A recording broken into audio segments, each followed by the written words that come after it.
Good morning, Bucknutters. It is Tuesday, December 15th, 2020. I am Dan Rubin. This is the Bucknuts Morning 5 and change. We will be joined, as always, in just a minute by Duane Long, but some house cleaning to deal with. Tomorrow is National Signing Day. At 24/7 Sports, in conjunction with CBS, we will have tremendous coverage. If you go to our website, on the message boards, on the crystal ball pages, any recruiting page, if you look in the right rail, there will be a video player. Starting at 9 a.m., we will have complete coverage from headquarters, starring the lovely and talented Josh Pate of Late Night that you know very well. Steve Wiltfong, Barton Simmons, around-the-clock coverage through 5 p.m. as Ohio State attempts to finish as the number one recruiting class. They'll be number 2 tomorrow because the apple of their eye in the class of 2021, JT Tuimoloau, has yet to commit. Alabama currently holds the number 1 spot. Where JT commits to will ultimately determine that. We're going to get into great detail on that. But if you are not a premium member, right now, we also have a tremendous deal going on. Get 60% off a yearly membership. This deal will end as National Signing Day ends. So you have a limited time to hop on board and get this great deal. Once again, 60% off if you sign up between now and the end of signing day. Duane, welcome to the show. How goes it? I'm walking around my fingers crossed all the time, Dan, just hoping we get through this, see the Buckeyes in that Final Four. Yeah, this is a hold your breath time. They tend to do testing early in the mornings for these college programs. So in the lunch hours, I'm always a little bit nervous. I'm going to get a text saying someone's tested positive. I want to get back to what I brought up earlier. Emeka Egbuka joined the fold last week. We all expected that to happen. It was glorious when it did. Now, all of the effort is placed on JT Tuimoloau in the class, the defensive tackle. Most crystal balls still have him leading towards Ohio State, but Alabama is mentioned as a prime suitor. What do you think of JT as a review? And then how do you feel about his recruitment? I put him in that super freak category. I mean, and that starts with Jadeveon Clowney, and there are very few guys. I'm trying to remember the defensive lineman from last year. Thought we might get him. He went to Clemson. Just guys that are Brian Brzee. Yeah, that are just off the chart. You just cannot believe how athletic they are for their size. And Tuimolau, he definitely fits that category. I mean, watching a video of him playing tight end, and, you immediately, when you see him lined up there, you're like, wow, if they throw him the ball, he's going to be a load.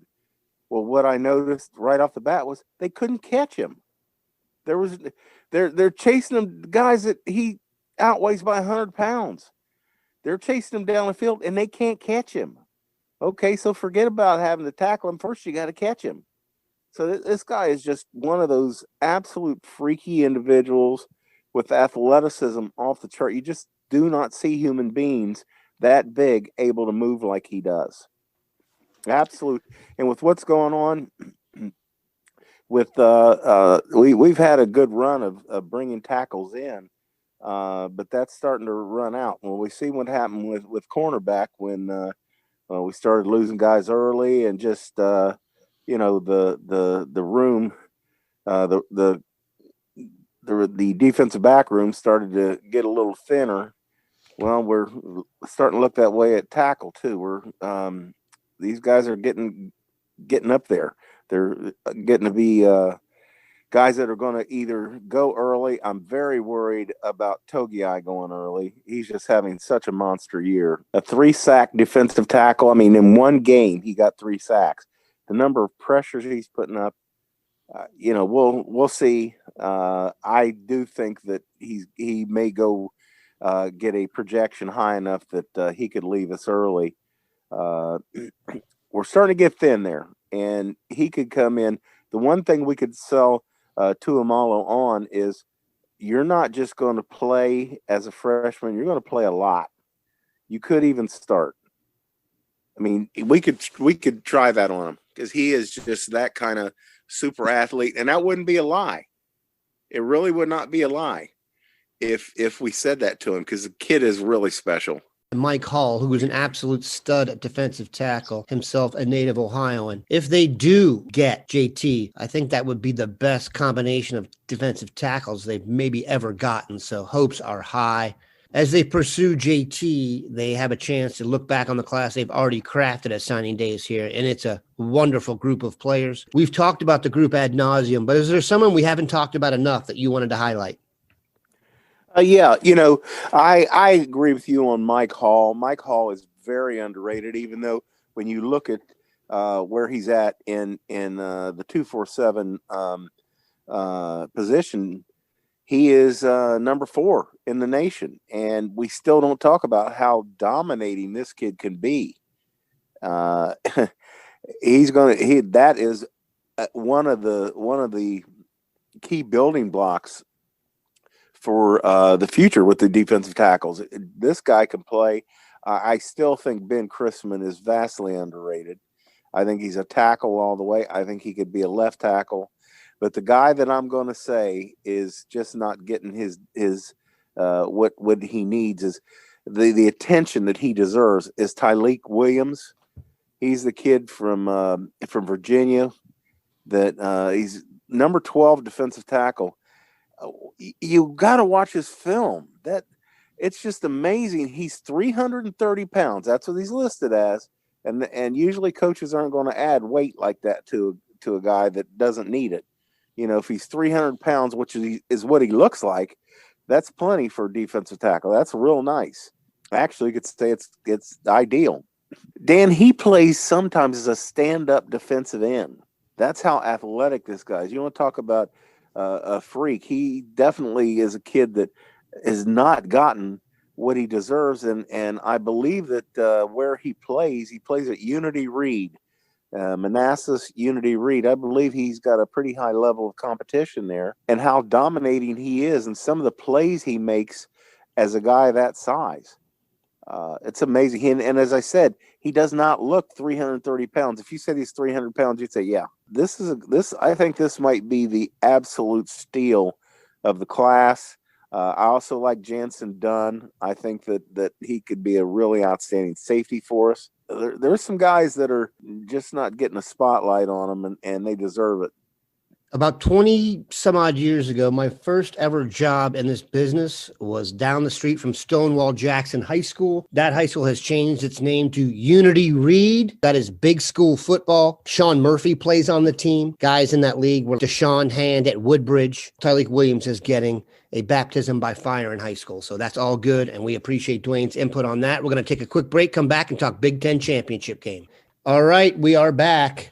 Ohio State is in the Big Ten championship game. We do not have the time to go back over its circuitous route to here, but they are here, and they will face number 14 Northwestern at noon on Saturday. Northwestern is ranked 14th, but they do not appear to have an offense that can handle Ohio State. What are your thoughts on the Fighting Pat Fitzgeralds as the game looms? Well, that's what it goes back to. They do not throw the ball well. And how they are putting up points is running the ball. Well, who has run the ball well against this defense?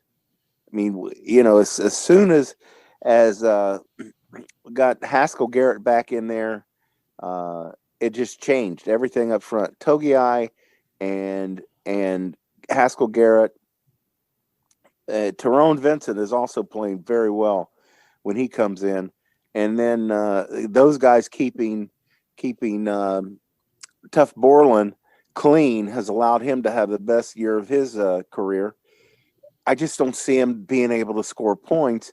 And I think when Ohio State starts getting up, get up 2-3 scores, then they're going to say, well, we have to try to throw the ball. And that's when it could get ugly, when they're trying to throw the football. We're chasing a quarterback around. He's trying to make a play, and we get 2 or 3 interceptions on him. I think it could get out of hand if we play like we are capable of on offense. It could get ugly quickly.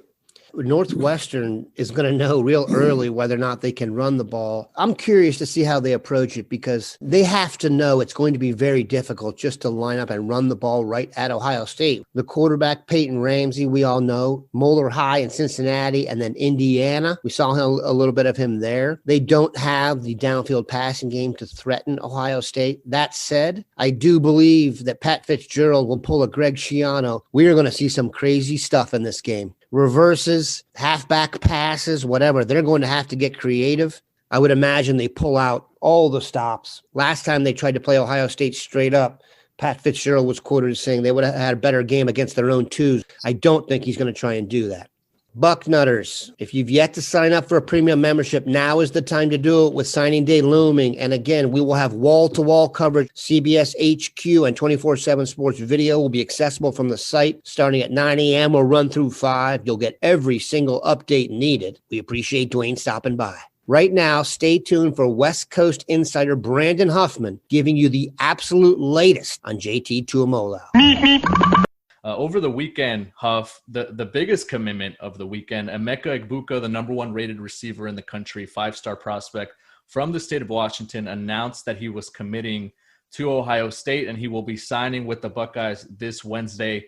How did this happen? And maybe a better question, does this help Ohio State with JT Tuimoloau, another 5-star from the state of Washington?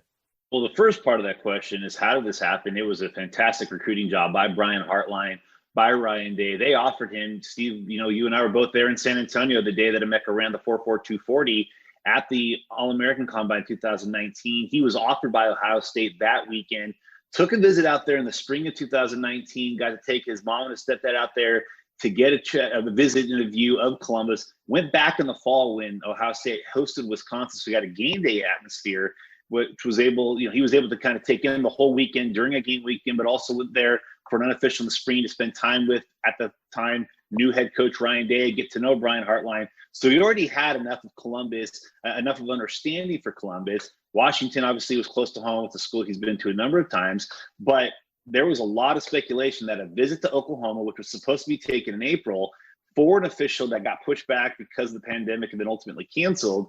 He was also supposed to go out to Norman in the summer for the Sooner Summit, didn't end up making that trip, finally got out to Oklahoma last weekend when they hosted Baylor. Many people thought that if he took that visit, that was going to seal the deal for him. And that visit did seal the deal. It sealed it for Ohio State that the Buckeyes were the place ultimately he wanted to go. I think we all put crystal balls in for Ohio State back in April, never wavered from that, even though Oklahoma made a big push. And I think Ohio State, just with their history of developing receivers, the relationship he had with Brian Hartline and Ryan Day, and then an assist to another former Washington resident, G. Scott Jr., who's a freshman with Ohio State, who spent a lot of time talking to Emeka.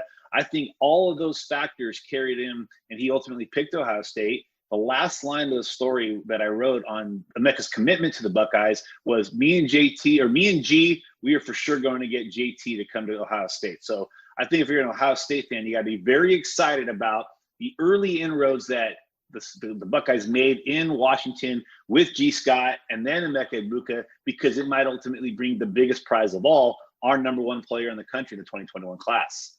If they get JT, they'll be tough to beat for number 1 player or number 1 class in the country too. When you add that up, and they finished number 1 in that pound for pound category a couple of times. But if Ohio State can land JT, they'll be tough to beat for that number 1 class as they go toe to toe with Alabama for him.